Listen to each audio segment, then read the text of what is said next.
Hello from the people of the internet. I am Hyper Super Sora, and welcome back to Remembering Avatar, where I talk about the Avatar: The Last Airbender episodes completely from my memory. Then I watch the episode and see what I got wrong.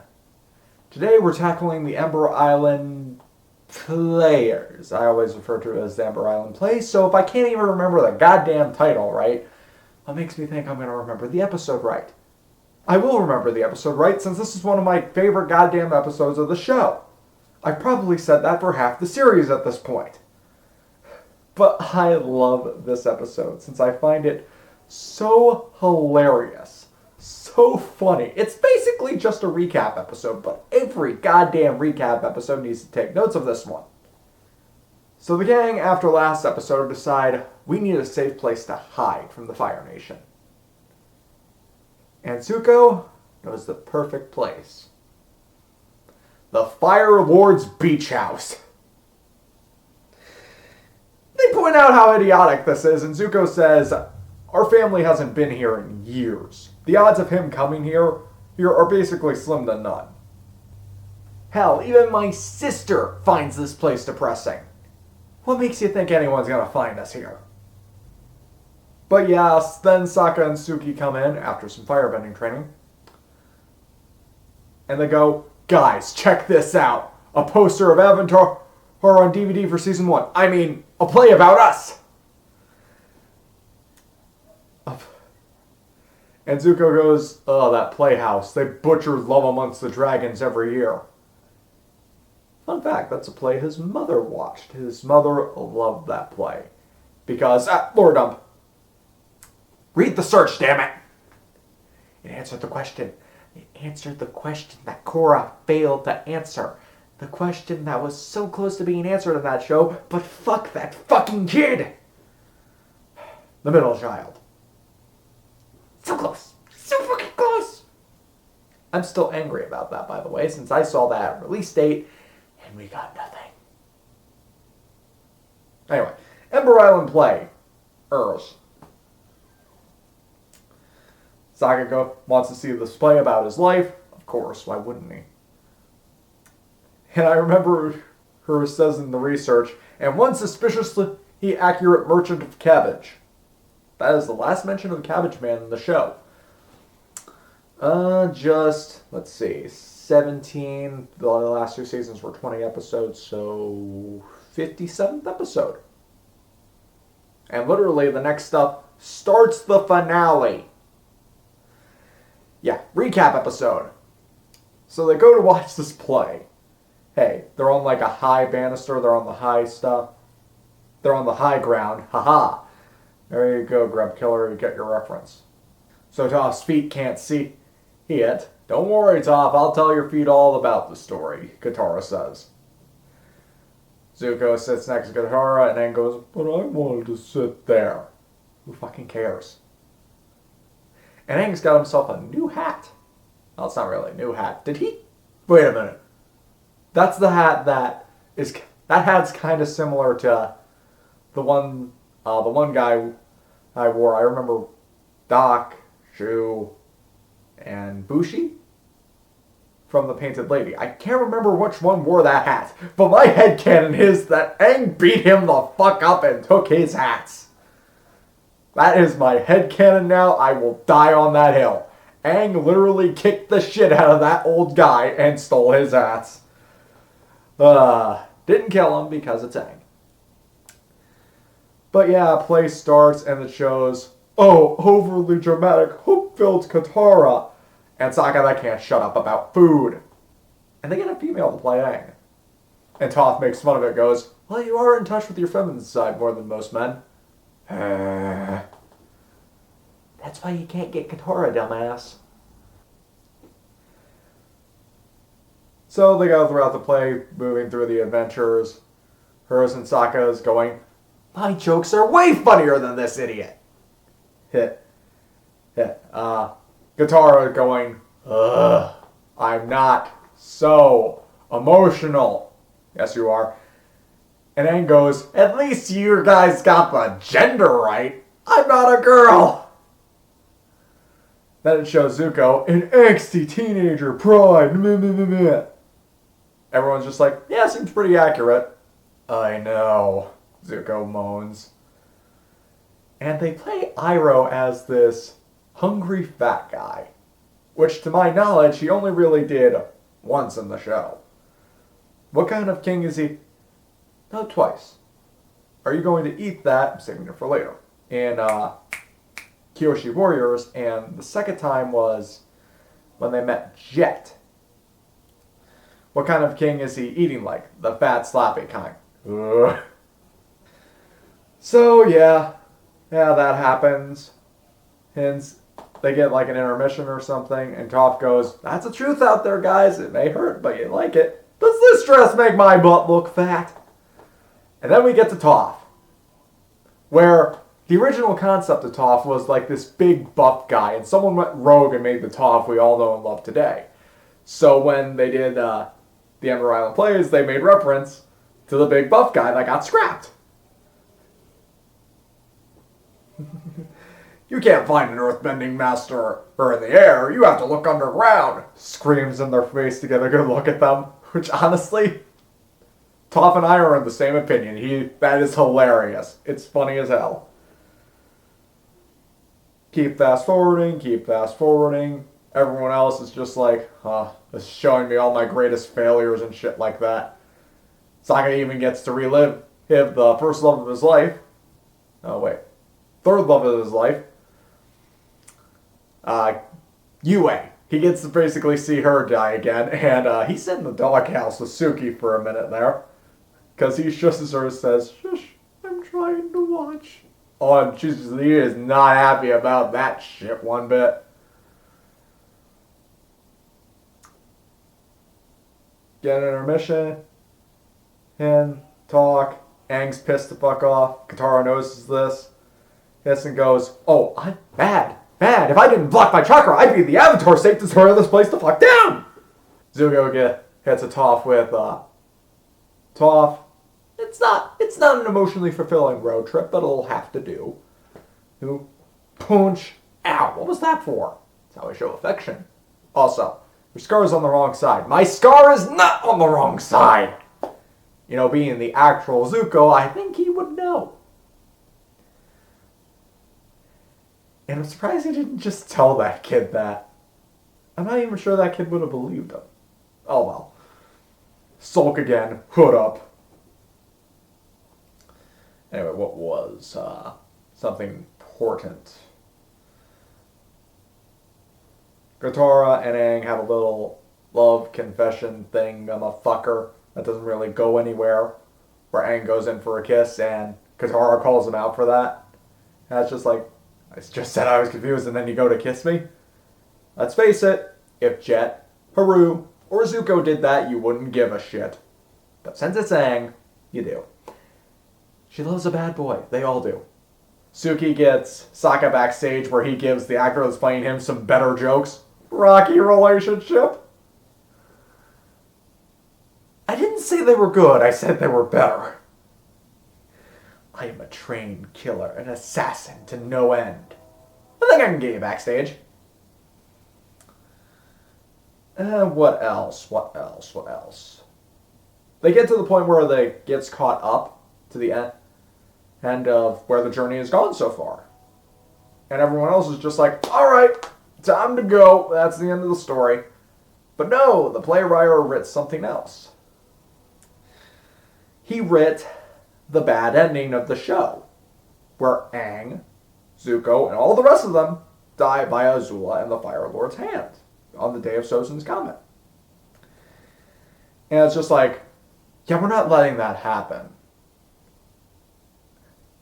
And when they're walking home, they go, man, that sucked!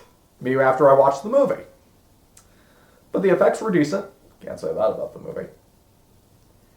What else can I really say? About this episode? It's good. I remember me and a couple of friends were watching this episode. You guys know who you are. And they were the main cast of the group who absolutely hating this episode. But I was Toph. I was loving the shit out of this. And since I love this episode so much, I'm going to watch it. See you guys in a bit. Okay, so just got done watching the episode. And yeah, this episode is great in my opinion. I know a lot of other people say that they hate this episode, but I can't help but to love it. I'm the type of enjoyer that loves bad puns. I love to see the cringe on people's face. It's just hilarious. And to see the main cast do it is great. It's wonderful. Seeing this parody shit makes me laugh. I love it. I can't get enough of it. Oh, God.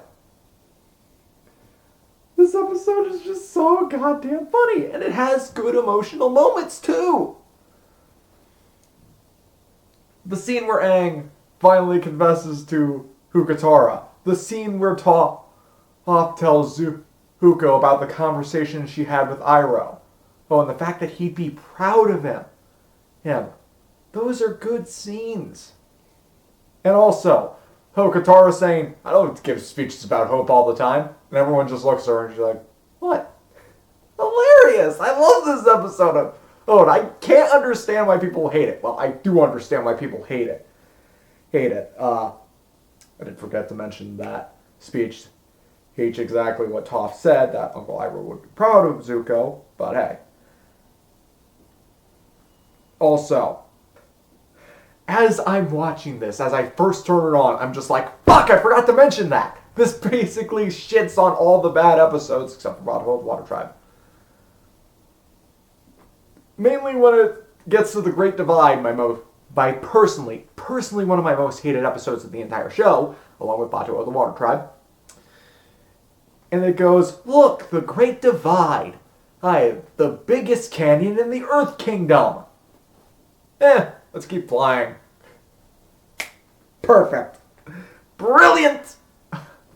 Wonderful. Even the guy who wrote this shit knows that episode sucked. Guys, since they were two. Oh God, I love this one. I love this episode so much. Let's see. Okay, Zuko made the comment about them living in the Fire Nation, in the Fire Lord's beach house. Zuko makes his remark was, my family hasn't been here since my family was happy. And I just put down in my notes, Zuko, your family was happy? Question mark? Because, yeah, that's true. Ursa was in an abusive relationship. She got out eventually. The answer you're probably looking for, or until your mother disappeared. Alright. Huh. And I love the fact that Sokka says pretty much, it's time for filler! Yeah, you could skip this episode just fine. And the only detail you'll miss out on is, hey, we're living out in the Fire Lord's beach house. But I'm not skipping this episode because it's fucking hilarious. Okay. Nose bleachers, already got that. Fuck the Great Divide. Hide. Oh yeah, Katara had one last fuck you to Zuko. But more of a playful manner this time around instead of, haha, fuck you. Where Zuko's complaining about his actor being all stiff, dull, lifeless, and lacking any humor, and Katara's just like, I don't know, seems pretty accurate from back then. Just like, oh gee, thanks. They get to the fucking part where they bring up Momo, and it's a fucking sock puppet. And I just wrote down, Lord Momo. That's an inside joke, you guys wouldn't get it. But after that, I just put in my notes, I love this shit. I love this episode. I really do. Okay. Have an intermission in between seasonal breaks. So, end of the first season, that's an intermission. End of the second, that's an intermission. Aang gets up at when Katara and Zuko were trapped in the catacombs, and they showed, okay, Zutara is going to happen. Aang gets up at that because he's kind of pissed at that. I remember him getting up and leaving and having that conversation with Katara, but I didn't remember the exact trigger or that caused that. I just thought that would just happen during the intermission in between season 2 and season 3. So, fuck me, I guess. Okay.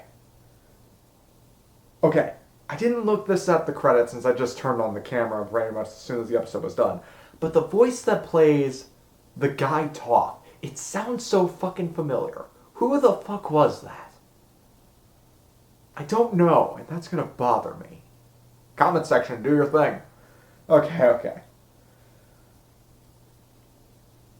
And also, shit, can't believe I forgot this. The Jet scene where Jet dies, Zuko's just like, wait, did Jet just die? And Sokka answers, it was really unclear. Because, kids show, we're not allowed to show that shit. But yeah, he is dead. And this is the first time Zuko finds that out. I wouldn't call him best pals with Jet, but he did know him. Probably got along with him for a certain extent. Until he went all Fire Nation murder happy. Can you blame the guy? Yes. So this was how he learned that Jet fucking died. Since no one mentioned it in Southern Raiders, it's just like, wait, Jet, you know Jet? Nobody mentioned that then.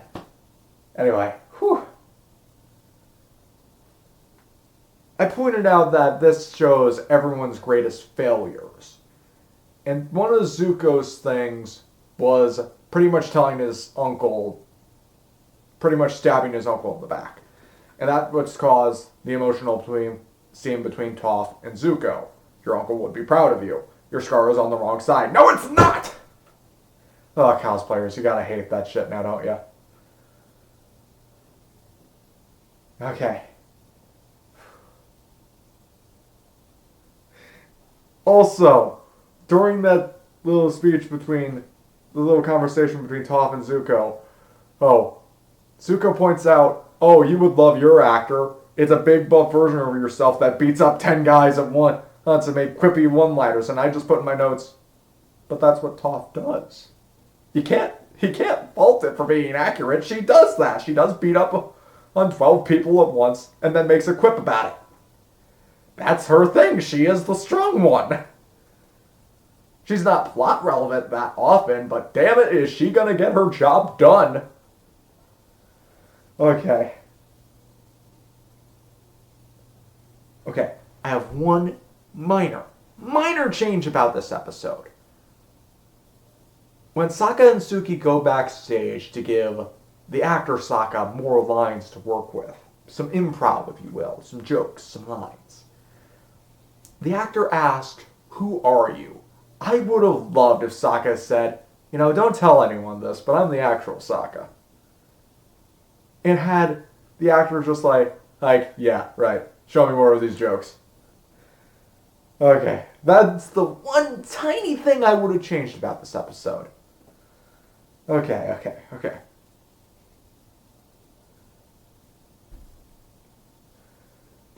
I also love the fact that Sokka and Suki do this. And while the jokes are not great, Sokka is having an absolute ball about it. And Suki's happy that Sokka's happy. You know what? Suki best girl. There, I fucking said it. Fuck you, Katara. And Ty Lee, I like that one, so I'll let that be as it will. Also, and they do transition to the stuff that hasn't happened, and Sokka goes, well, there we are. We caught up to the present. Let's go home. No, wait. Play's still going. No, it's not. We're at present day. Unless this is the future. Woo! Okay. And they predict what's actually going to happen. The bad ending again. Zuko and Azula fight, which actually does happen. But instead of Zuko winning that fight, I'm not going to spoil it for the next couple of parts. But they have Zuko basically lose that fight in a gulf of flames, screaming, "Honor!" And I love how everyone looks at Zuko as just like, dude, you okay? That ain't gonna happen, right? But nobody fucking looks at Aang when his character dies. I think they're all just in shock. It's just like, they're all applauding about the Fire Nation winning. To which I say, of course they're applauding about the Fire Nation winning. They're the Fire Nation! They've been spoon-fed this propaganda for hundreds of years. Of course they're gonna want to see their nation prevail. Zuko, you were like this in the past. You should know better. But they're still in shock. It's just like, we can't let this happen. We can't. And again, when they walked out, they all complained about the play being horrible. And Sokka's just like, but the effects were decent, guys. To which I say, yeah, he's right. A lot of people hate this episode, but I utterly love it. Oh, I love this episode. Even though I got the title wrong, it's Ember Island Players, not Plays. But man, I love this episode. I eat it up. I love the cringe humor. I love Sokka being an idiot. I don't just make bad jokes about food all the time. Yeah, you make bad jokes about a lot of things. I know, right? This episode is great to me, and I don't care what anyone else says. I love the Ember Island Plays. What do you guys think about this episode? Leave your thoughts in the comments section down below. Leave a like on the video if you liked it, and subscribe for more hot takes about the Ember Island Plays being good. And don't forget to hit that little notification bell to see when I upload all the time. Till next time, on Hyper Super Sora, sayonara.